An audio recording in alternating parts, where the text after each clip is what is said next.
Hi everyone, today we're going over Chapter 7 of Physics for the MCAT, which covers waves and sound.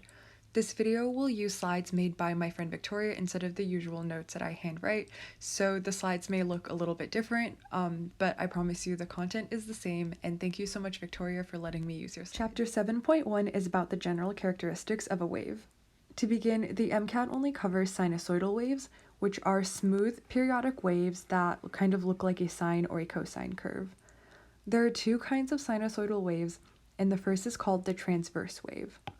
So the transverse wave is the version of a wave that you are probably most familiar with.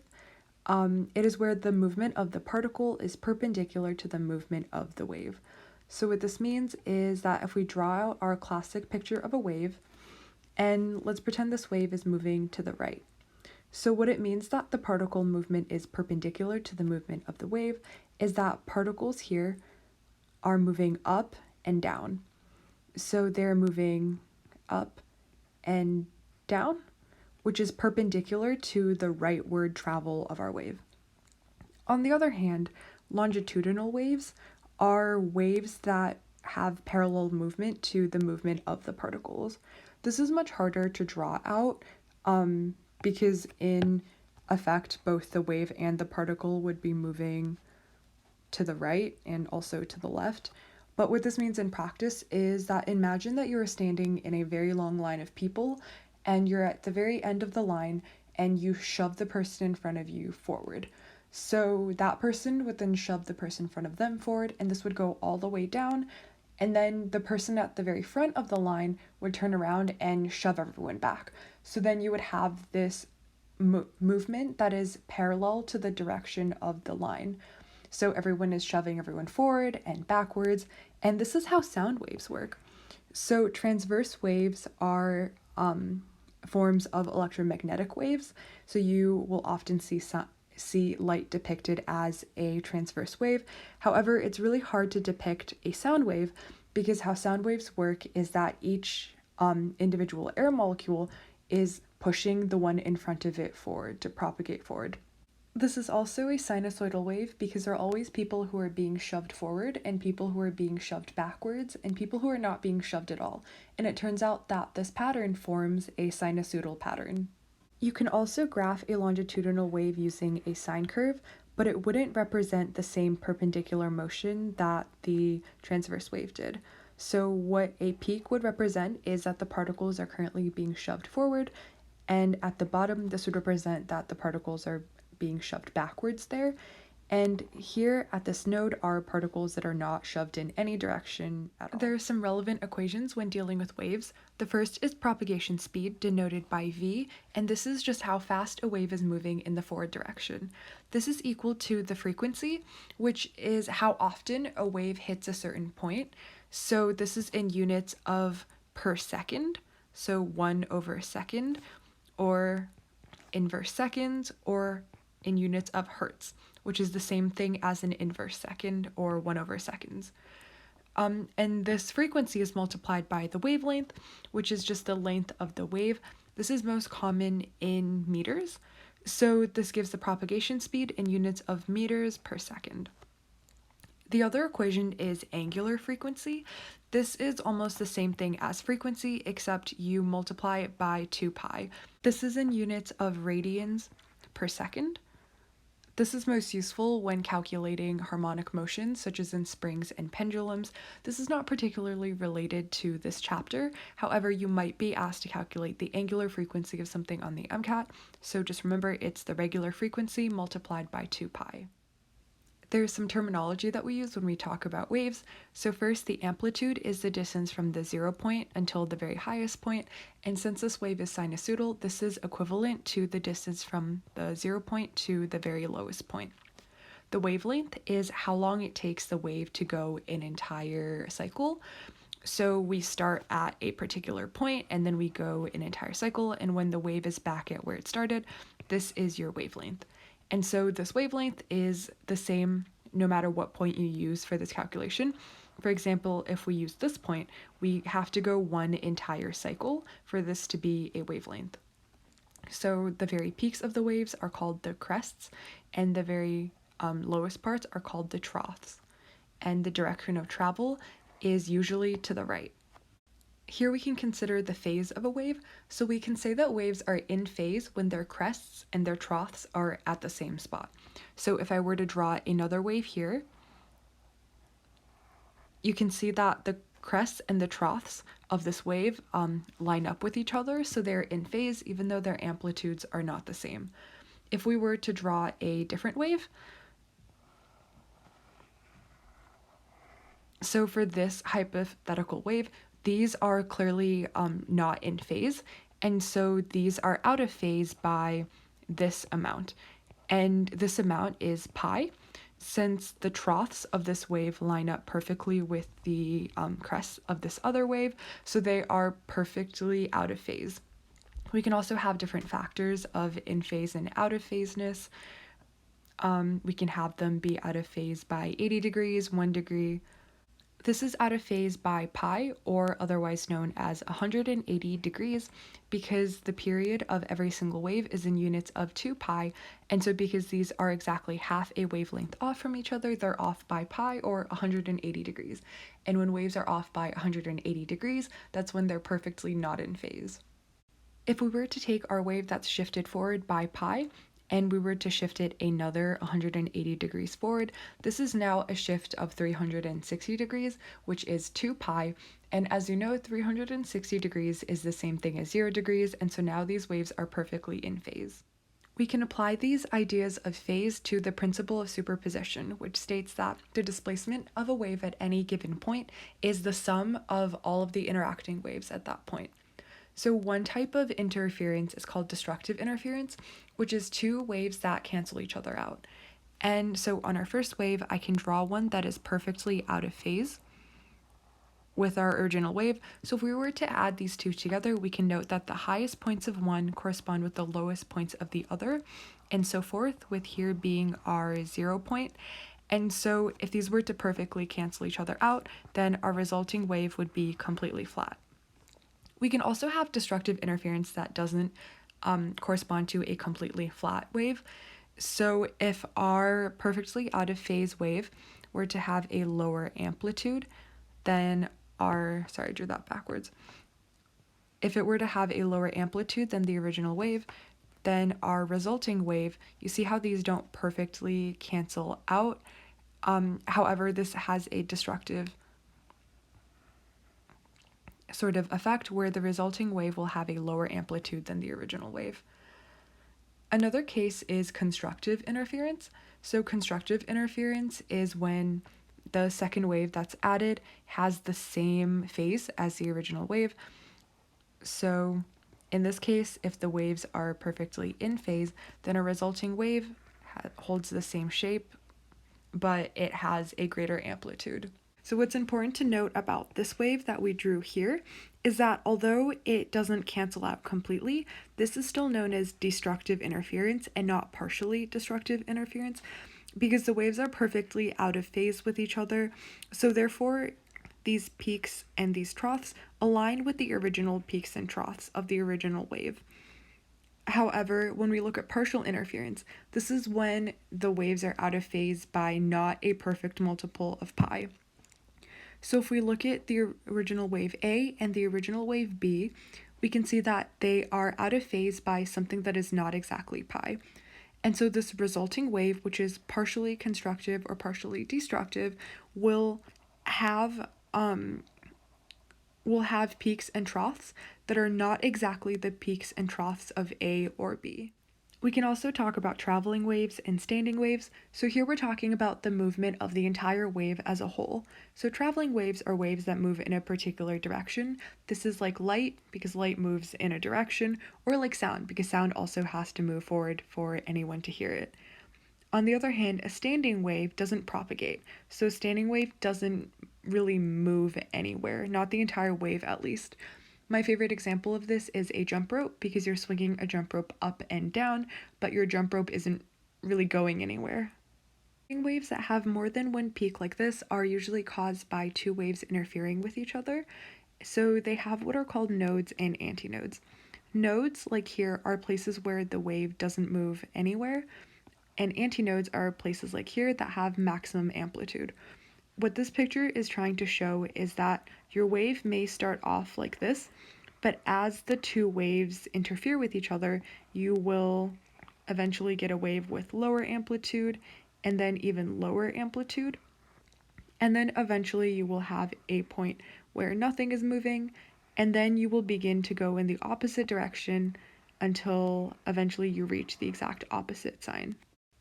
You can think of this as like a long extreme jump rope, where each of these is like a jump rope that starts at the top and then moves down and then moves lower, and then when it reaches the bottom, it swings back up again. Chapter 7.2 is about sound, and sound production, most formally, is the mechanical disturbance of particles in a material along the wave's direction of movement. In practice, this is what I said before. This is that what creates sound is that molecules in the air are running into each other, and this causes the molecules to propagate forward at a certain frequency until it hits your ears, and this frequency is then translated into what you know as the perception of sound. So the frequency of sound is V equals the square root of B over rho. This capital B is known as the bulk modulus, which is just a description of the medium's resistance to compression. This bulk modulus term changes a lot depending on whether you're dealing with a liquid, a solid, or a gas. So gases have a very low resistance to compression. Gases compress very easily, so gases have a very low bulk modulus. However, a solid or a liquid are much more resistant to compression, so it has a much higher bulk modulus. This is why you might have heard that sound travels faster in water, and this is why, because water has a much higher bulk modulus than air does. The bottom term here, rho, is just the density of the medium, and although the density of water is much higher than the density of gas, this bulk modulus term in the end is going to have a much higher effect on the overall speed of the wave, just because bulk modulus is a much more variable than density. I don't think you're going to have to calculate the speed of sound based on the bulk modulus and the density on the MCAT, at least I've never seen it, but you do need to know that in general, the speed of sound is fastest in solids and slowest in gases. And in particular, the speed of sound in air at 20 degrees is going to be equal to 343 meters per second. This is really important to know. The range of human hearing is between 20 and 20,000 hertz. And remember that hertz is a measure of frequency, so this is in units of inverse seconds, 1/seconds, and it's a measure of how often something passes. So the Doppler effect is an effect where the actual frequency of the sound is different from the perceived frequency of the sound when both the objects are moving.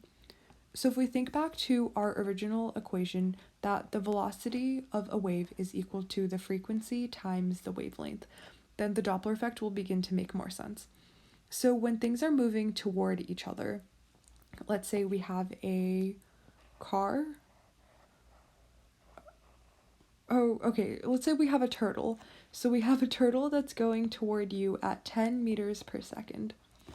However, you're also going toward the turtle at 5 meters per second. So relative to you, this turtle is moving toward you at 15 meters per second. So you and the turtle are getting closer by 15 meters per second. And so when you're going toward each other, this means that your effective velocity is faster than it was before, and therefore your effective frequency is higher than it was before. So your perceived frequency will be greater than the actual frequency. If, however, this turtle was chasing you at the same 10 meters per second, but you're running away from the turtle now at 5 meters per second, then any sound this turtle makes will seem to be moving at 5 meters per second. And this is because relative to you, the turtle is only getting closer to you by 5 meters per second. And so the perceived frequency will be lower than the actual frequency because your perceived velocity is lower and therefore your perceived frequency is lower. And this is the basis of echolocation as well. Here we have the equation for the Doppler effect. You might see a lot of different equations for the Doppler effect, but this one equation sums them all up. So here we have the frequency. So this is the frequency that you're going to end up observing. This is the original frequency denoted by F naught. This is a 0 and not an O for observer. And so this F naught, which is the original frequency, or the emitted frequency, is multiplied by this term. This is the speed of sound. So remember that I said the speed of sound in air is 343 meters per second. And so on top, we have the speed of sound plus minus the speed of the observer. And so this velocity of the observer is either added or subtracted from the speed of sound, depending on whether the observer is going away from the source or toward the source. So if you're going toward the source, you would add, and if you're going away from the source, you would subtract. On the bottom half, you would have the velocity of sound plus or minus the velocity of the source. And so this would depend on whether the source is going toward or away from the observer. And so if the source is going to go toward the observer, this would be a minus sign. And if the source is going to go away from the observer, this would be a plus sign. To remember which one goes on the top and which one goes on the bottom, I heard this mnemonic once and I've been unable to forget it ever since. So we consider the top the observer or the detector, and we consider the bottom the source, or S. So here we have dom over sub. I've never been able to forget this ever since then. So for a bit of a logic check on why these signs make sense, so why for the source, if it's moving toward you, it's a minus sign, and for the observer, if it's moving away from you, it's a minus sign, we can think of what would happen if an observer were to move away at 1 meter per second, and the source were to move toward you at 1 meter per second. So if we use this equation,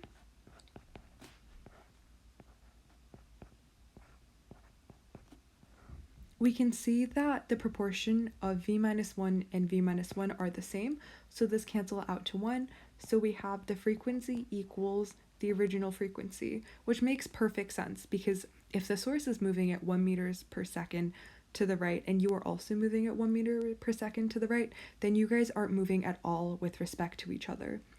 So if, on the other hand, the source was moving toward you at 1 meter per second, but you were moving toward the source at 1 meter per second, we would have the observed frequency equals the original frequency times v plus 1 over v minus 1. And so we can see that this is going to be a value that's greater than 1, and so we're going to end up with an observed frequency that's going to be greater than the original frequency. It makes sense that this observed frequency is now going to be greater than the original frequency, because if you're moving together at, in this scenario, 2 meters per second, this is going to end up with a higher velocity than your original velocity, and as we know, things that move faster have a higher frequency. The intensity of a wave is going to be measured by power over area, which is going to be in units of watts per meter squared. So what this means is that if you have a flashlight bulb with a certain amount of watts and you hold this really close to a sheet of paper, this is going to be very intense because this amount of power is spread out over a small area. But if you back up a lot, then this light will be much less intense now because it's spread over a very large area. Note that this has nothing to do with the frequency. The frequency doesn't have anything to do with the intensity, because in terms of sound, the frequency is going to be what pitch your sound is, and in terms of light, the frequency is going to determine what kind of light it is. Like, is it visible? Is it going to be microwaves? It's also important to note that intensity is proportional to the square of the amplitude. So most accurately, this should be written as I is proportional to the square root of amplitude, and intensity is also proportional to 1 over the distance squared. So this is what I was talking about before, where if you had a flashlight and you backed up from a piece of paper, then the intensity would be much lower. And what's important is that there is a square factor in each of these things. So you might be asked questions like, if the amplitude of the wave were to double and the power was to also double, what would happen to the intensity of your wave? Or, yeah, of your wave. And what you would calculate is 2 squared, because this is the result of the doubling of the amplitude, multiplied by 2, because this is the result of the doubling of the power, and this would equal 8. So you would say that your light got 8 times more intense. If, on the other hand, you were told that the distance doubled and also the amplitude doubled, then this would be 2 squared divided by 2 squared equals 1. So nothing would happen to your intensity. So I don't think these thresholds are really important at all. One that is important is the softest intensity. So this is the threshold of human hearing. The threshold of human hearing is 1 times 10 to the negative 12 watts per meter squared. You might want to memorize this along with the speed of sound. And so what I do think is important is this equation here. So what this equation tells you is how to convert basically from an intensity of sound to decibels. Here we have our final decibel level, and you can see that this is denoted by final sound level. You also have an initial sound level. And so our threshold of hearing here is set arbitrarily to 0 decibels. This is just because this is the lowest we can hear. And so if you wanted to convert any type of sound, you would use this equation. So here we would plug in our initial intensity, which is going to be our 0 decibel 1 times 10 to the negative 12 watts per meter squared. And here we're going to have 0 decibels. And here we're going to plug in what we want our intensity to be. So if you wanted to know about a sound that's at 1 times 10 to the negative 9 watts per meter squared, you would plug that in here and you would take this ratio. And then you would take a log of it. It's okay if you don't remember how to take logs in your brain. I don't either. But what I do know is that this ratio here is going to be 10 to the third. And so the log of 10 to the third is just going to be 3. So whatever the factor of difference is, that's the number that you're going to end up with here. And so if we have a factor of 3 difference, we then multiply this by 10 here, and our final answer is going to be 0 decibels plus 30 decibels equals 30 decibels.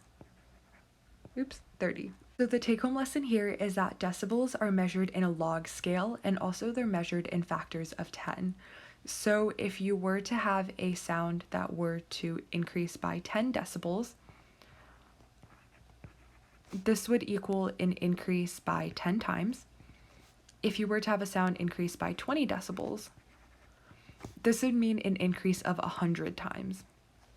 And if you have something increase by 30 decibels, this is an increase of 1,000 times. And we can see this very clearly here with our 10 to the negative 12 watts per meter squared and 10 to negative 9. 10 to the negative 9 is 1,000 times bigger than 10 to the negative 12. One thing the MCAT really likes to ask about is what would happen if the intensity were to double. So we know that if the intensity were to double, the number of decibels would definitely not double, because doubling would represent an increase of many, many factors. A quick rule of thumb is that if your intensity were to double, then your number of decibels would increase by plus 6 decibels. This really short trick saved me a lot of time in actually having to calculate what would happen if it were to double. Attenuation is also called damping, and this is just what happens when a wave tries to travel a really long distance and some non-conservative forces happen to act on it. So if you're speaking and your voice goes very far, then other factors like friction or the wind would cause the amplitude of these waves to go down. I was taught a different convention for naming open and closed pipes than this book teaches. I'm going to go with what this book teaches, but I want you to know to not be confused, because I can't be the only person who is taught a different convention for this. So a pipe with closed boundaries means that the ends are tied down.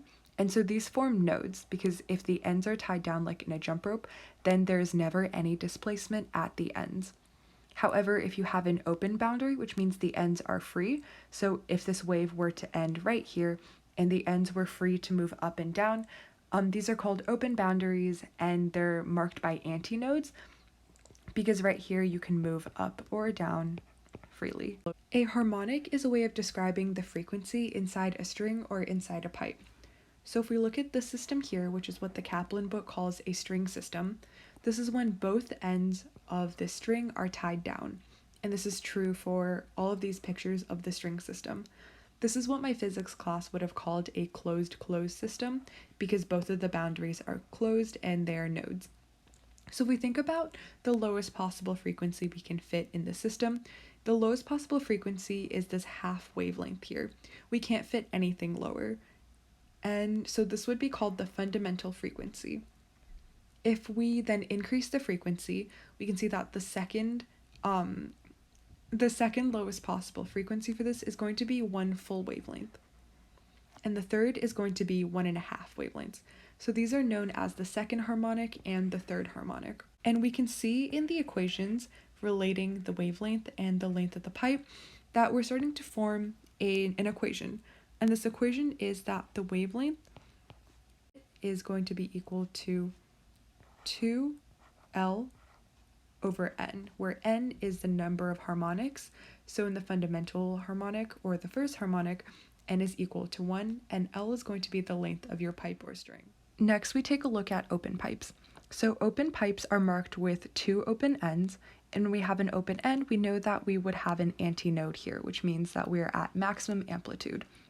So we can see that we have here the exact opposite of the situation that we had in the string, which is that this first or fundamental harmonic would also only fit half a wavelength, but it would fit half a wavelength in the opposite way, where the node is in the middle and there are antinodes on the side. You can also see this for the second harmonic, where we also have antinodes on the side, and this also forms a complete wavelength. And so the equation to relate wavelength to L is this exact same equation for the open pipe. Lastly, we have the closed pipe, which is going to be a little bit different from the open pipe and the string. For a closed pipe, you have one closed end as well as one open end, and therefore you have one node and one antinode at the ends. And so you'll note here that what's drawn here is a quarter of a wavelength. And you'll also note that here in the harmonics, we only have odd numbered harmonics. I had to alter this picture a little bit because it didn't fit with what the book is teaching. And so the reason why we only have our odd harmonics is because if you were to have n equals 2 and we were to have twice the number of wavelengths, so then we would have half a wavelength, this would indicate that we would have this segment here, which has 2 closed ends. And so we can't have that. We can only have odd numbers because we have to have one closed and one open side. So you can see that the lowest number of frequencies we can fit with a closed and an open side is a quarter of a wavelength. The second lowest we can fit is 1.5 wavelengths, and then we have 2.5 wavelengths. So the equation to relate the harmonic, the length, and the wavelength of a closed pipe is going to be lambda equals 4L over N, where N can only be odd. This is very important. You never want to plug an even number in here, and you never want to get a multiple of wavelength that is a half or a whole. Lastly, to talk about how ultrasounds work, so very high frequency sound waves are emitted into your body, and they'll bounce off your tissues and bounce back to the receiver, and depending on the density of the different tissues, they'll bounce back at different frequencies, which gives us an image of what's inside your body. A Doppler ultrasound uses a similar idea. However, a Doppler ultrasound can be used to determine whether blood is moving away or toward you based on the frequency of the emitted and the observed frequencies. So this is the end of chapter 7. Thank you so much for watching, and I hope this video helped you out.